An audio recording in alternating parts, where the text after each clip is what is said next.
There we are, Everest. Now the chances are, if you get an old book, look up the height of Mount Everest, you'll find it's 29,002 feet.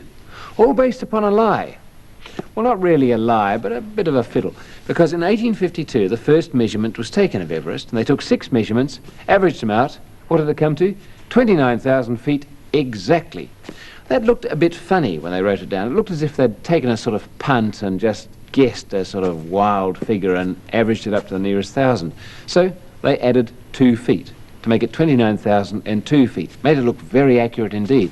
And that's basically what it stayed as for just over 100 years. In 1954, it was measured again, and they found it was 29,028 feet. And that's pretty well the figure we accept today.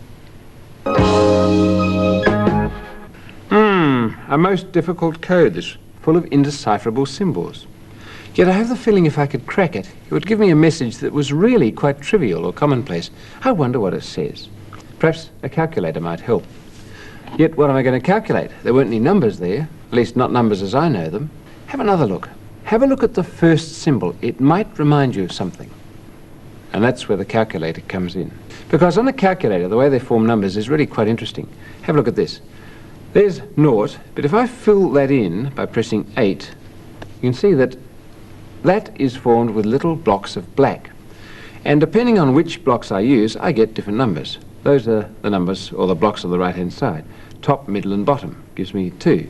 Different combinations give me 3, or 4, or 5, or 6, or 9, or anything. And it's just various bits of the things that form 8 that give me the other numbers. So back to the code. What have we got there?